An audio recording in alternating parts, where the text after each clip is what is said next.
All right, here is the update you've been waiting for. So a lot has happened. It's been kind of a roller coaster starting with blazing Salvo Totems, but I want to give you guys a quick overview of everything I've changed and a few things that have really helped me with leveling, and then I'll show you a little bit about how it feels. So far, it's feeling really good for me. I'm really happy with the build, and I'm gonna keep pushing it further despite the Soul Mantle situation, which I'll cover in a second. But the first thing I want to get out of the way is, like, if you're leveling this character, you should be wary of getting Soul Mantle, which is sort of like the core item for this build. It's the chest that lets you 7-link a spell totem, and we mitigate the curses that it applies to ourselves by using 2 Kikazarus and this passive node, Sanctum of Thought, on the tree. So Soul Mantle was like stealth nerf right before the league launched, making it so that the hexes it applies to you have 80% increased effect. And so that means that even with all the mitigation I just mentioned, it's going to be totally useless because you're still going to have 80% curse effect. The build is still fine because that nerf is going to go away, but I wanted to mention it so that you don't use it before it goes away. Bex essentially mentioned in a Reddit thread that it was a mistake the way that they implemented it, and they're going to change that mod from 80% increased curse effect to 80% more. So if it's 80% more, then all of our curse effect reduction from the Kikazarus, from Sanctum of Thought, will work again, because we'll be able to get it to 0, and that 80% more multiplier won't do anything. So Soul Mantle is still fine.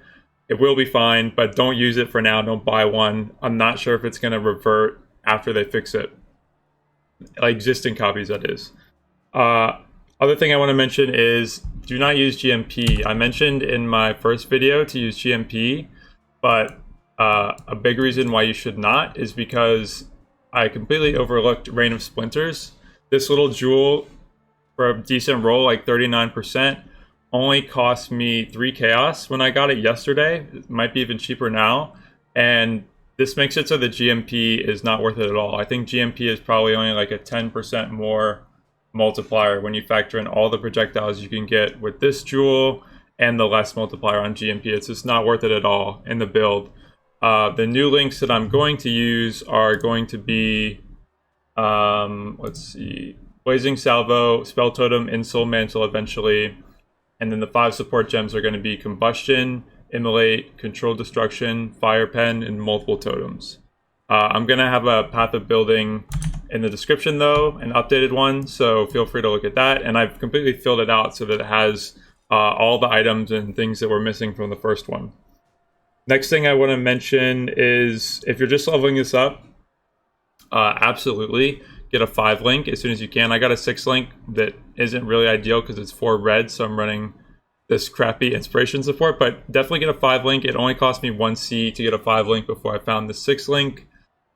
It helped my clear a lot as soon as I got the maps. It made a huge difference. Okay, so I think that covers everything that is hopefully most relevant if you're playing the build. But now I want to talk about a few long-term things that have changed. So the biggest thing is that I realized that instead of having all of your totems as Blazing Salvo, it makes a lot of sense to have one that is Wave of Conviction. So I was using Flame Wall, the new skill, which was really fun. But after crunching the numbers, it looks like as you get into endgame, the damage over time isn't going to scale as well because we don't invest in any fire dot multiplier nodes or affixes or anything like that.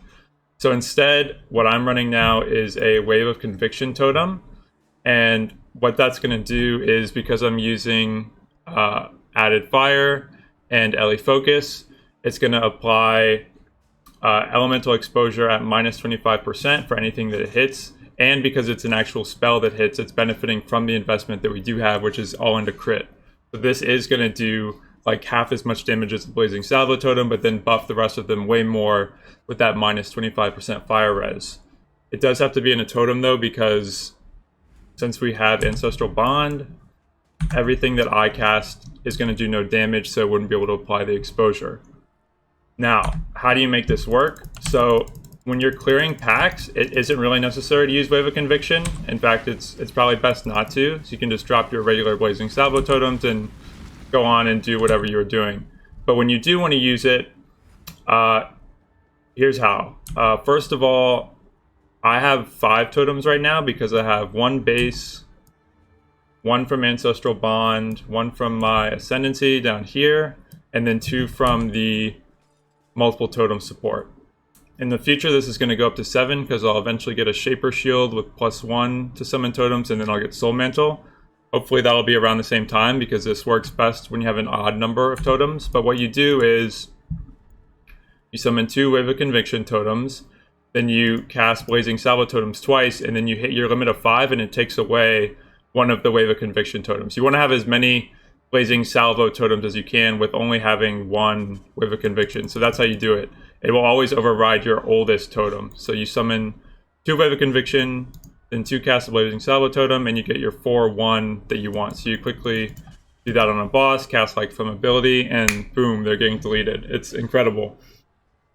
Okay, what else? So, other thing is, I started running Herald of Ash. I realized that my mana is probably going to be good enough. I mean, I don't even have this Ascendancy yet, but once I get the mana nodes, it's probably going to be fine to reserve like 25% and get a nice, juicy Herald of Ash buff. What's it doing right now? 12% more Spellfire damage. It feels pretty good. I'm always down for more damage. That one's kind of optional though. The other thing that someone pointed out to me in chat that has been super helpful is putting Steel Skin on left click. So this means that all the time I'm just sort of getting this defensive thing on cooldown, which is super helpful. It's kind of a no-brainer because on left click it does nothing. Like it doesn't impede you in any way. So it's great.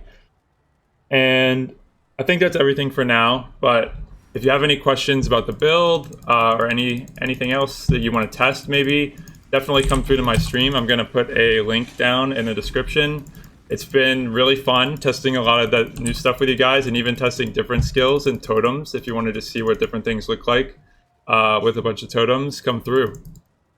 And that's all. I'm just going to finish this map now so you can see a little bit more about what the build looks like. But otherwise, I hope you guys are enjoying the new league.